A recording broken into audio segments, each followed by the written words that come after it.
Halo teman-teman, perkenalkan nama saya Angelis Rapendi dengan NIM 202201111440447. Baik, di sini saya akan menjelaskan sedikit mengenai mata kuliah struktur perkembangan hewan sebagai pemenuhan tugas UAS.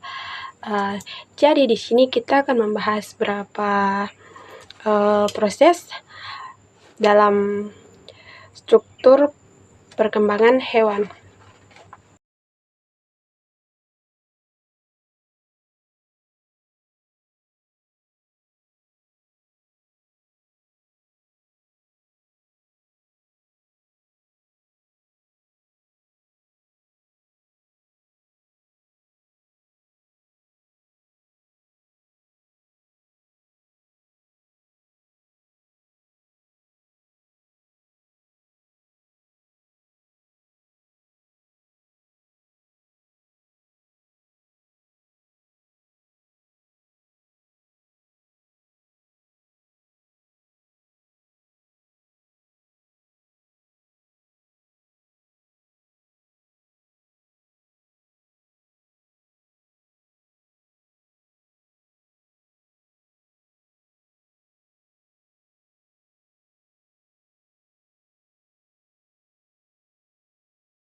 Pada yang proses yang atau tahapan yang kelima, yaitu ovikasi atau proses pembentukan tulang.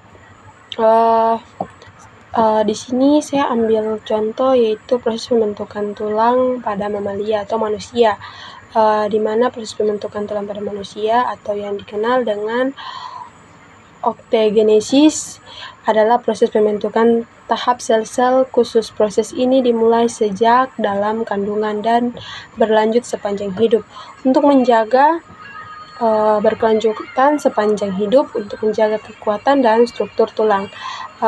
Di sini ada beberapa proses. Yang pertama yaitu osteoblast, yaitu sel-sel yang bertanggung jawab untuk membentuk tulang baru. Disebut osteoblast, mereka menghasilkan matriks tulang yang berupa struktur organik yang terdiri dari kolagen dan protein lain. Matriks ini tulang kemudian mengalami klarifikasi di mana mineral seperti kalsium dan fosfat diendapkan membuat tulang menjadi keras dan kuat.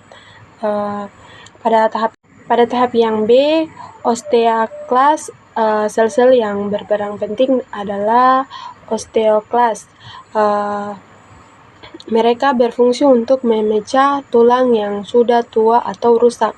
Proses ini disebut restorasi tulang dan penting untuk keseimbangan antara pembentukan dan pemecahan tulang. Tahap yang C adalah tahapan pembentukan tulang. Ovikasi intermembran. Proses ini terjadi ketika tulang terbentuk langsung dari pada tahapan bagian C ini tahapan pembentukan tulang atau osifikasi intermembran. Proses ini terjadi ketika tulang terbentuk langsung dari jantung ikatan maksim. Ini adalah proses yang lebih cepat yang terjadi pada tulang pipi seperti tulang tengkorak. Kemudian osifikasi endokondral. Proses ini terjadi ketika tulang terbentuk dari model tulang rawan. Pada tulang rawan, ini adalah proses yang kompleks terjadi pada tulang panjang seperti tulang lengan dan kaki. Baik, pada proses yang bagian D ini pertumbuhan tulang pada manusia. Setelah tulang terbentuk terus tabung dan perkembangan sepanjang masa kanak-kanak hingga remaja, pertumbuhan tulang ini terjadi dan di daerah epifisis. Daerah epifisis ini yang merupakan ujung tulang panjang pertumbuhan tulang, diatur oleh hormon seperti hormon pertumbuhan dan hormon hidroid.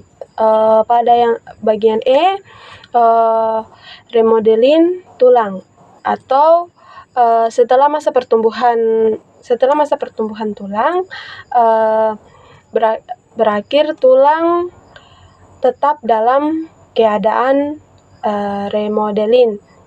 Proses ini melibatkan penghancuran dan pembentukan tulang secara terus-menerus, menjaga kekuatan dan interfikasi tulang. Remodeling tulang juga berperan dalam perbaikan tulang yang rentah atau patah. Jadi itu proses pembentukan tulang pada manusia. Baik, di sini kita akan lanjut pada proses yang keenam, yaitu proses pembentukan jantung. Jadi proses pembentukan jantung ini sangat kompleks yang terjadi selama proses embrio. Jadi proses pembentukan jantung ini terjadi mulai saat masih embrio. Selesai pada minggu ke-8 menghasilkan jantung yang berfungsi penuh. Berita berikut adalah gambar singkat tentang proses pembentukan tabung rongga jantung. Pada tahapan A atau bagian A, di sini ada beberapa bagiannya. Yang pertama, bagian A, pembentukan tabung jantung. Pada minggu ketiga kehamilan, dua kelompok sel yang disebut korda jantung muncul di mesoderm, letaknya di embrio. Kodrat jantung ini kemudian membentuk tabung menjadi jantung.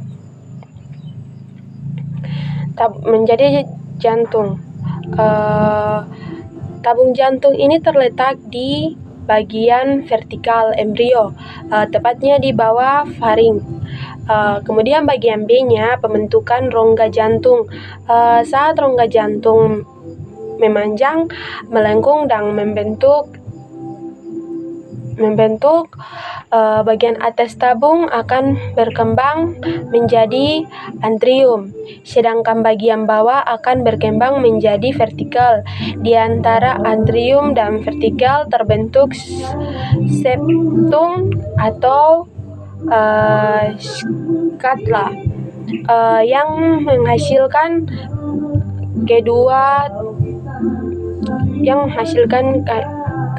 kedua tersebut. Bagian C, pada bagian C ini pembentukan kutub jantung. Jadi kutub jantung ini terbentuk dari jaringan yang disebut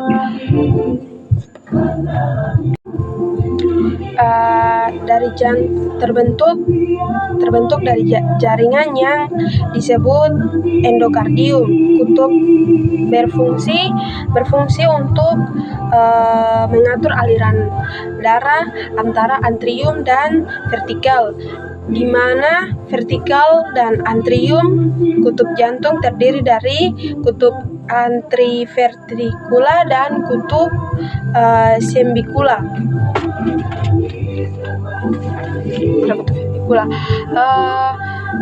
Bagian D-nya pembentukan arteri dan vena. Jadi pada pembentukan jantung ini ada juga pembentukan arteri dan vena. Pada pembentukan ini, arteri dan vena yang terhubung ke jantung juga berkembang selama kardiogenesis. Arteri ini membawa darah yang kaya akan oksigen dari jantung ke seluruh tubuh, sedangkan vena membawa darah yang miskin oksigen kembali ke jantung. Arteri utama yang keluar dari jantung adalah aorta, sedangkan vena utama yang masuk ke jantung adalah vena cava, supernerio, dan vena cahaya interferio. Pada yang bagian E, perkembangan jantung setelah kelahiran. Jadi setelah proses kelahiran itu perkembangan jantungnya, setelah kelahiran jantung akan ditubuhkan vertikal, jantung menjadi tebal dan kuat, mengikat kemampuan memompa darah ke seluruh tubuh. Kutub jantung terbentuk lebih kuat, efisien dalam mengantar aliran darah. Jantung juga lebih berasa seiring dengan pertumbuhan anak atau pertumbuhan manusia. Jadi itu proses pembentukan jantung pada manusia atau makhluk hidup. Baik, kita akan masuk pada bagian yang ke-7, yaitu proses pembentukan lambung. Di mana proses pembentukan lambung ini atau gastrogenesis adalah proses yang kompleks dan penting dalam perkembangan embrio manusia. Berikut ini adalah gambaran singkat proses pembentukannya. Jadi pada proses pembentukan lambung ini, yang pertama yaitu pembentukan tabung pencernaan. Pada tahap awal perkembangan embrio, lapisan dalam embrio yaitu endoderm bentuk tabung pencernaan. Tabung ini terbagi menjadi beberapa bagian, termasuk bagian yang akan berkembang menjadi lambung. Tahapan yang kedua, pembentukan lambung. Bagian tabung pencernaan yang akan menjadi lambung mengalami penebalan dan pelebaran. Pelebaran ini disebabkan oleh pertumbuhan sel endoderm dan jaringan mesoderm di sekitarnya. Tahap yang ketiga, pembentukan kulvatur. Lambung yang sedang berkembang membentuk dua kulvatur lengkung. Kulvatur besar lengkung yang terletak di sebelah kiri, kulvatur kecil lengkungan yang terletak di sebelah kanan. Tahap yang keempat, pembentukan otot dan lapisan lainnya. Jaringan mesoderm di sekitarnya lambung berkembang menjadi lapisan otot yang akan membantu proses pencernaan. Lapisan lain seperti lapisan mukosa dan submukosa juga terbentuk untuk mendukung fungsi lambung. Tahap yang kelima, pembentukan pilorus. Pilorus ini bagian bawah lambung yang disebabkan pilorus terbentuk sebagai kutub yang mengatur aliran makanan dari lambung ke usus halus. Tahap yang keenam, pembentukan kelenjar lambung. Jadi sel-sel dalam lapisan mukosa agar masuk ke lambung berkembang menjadi berbagai jenis kelenjar seperti kelenjar lambung.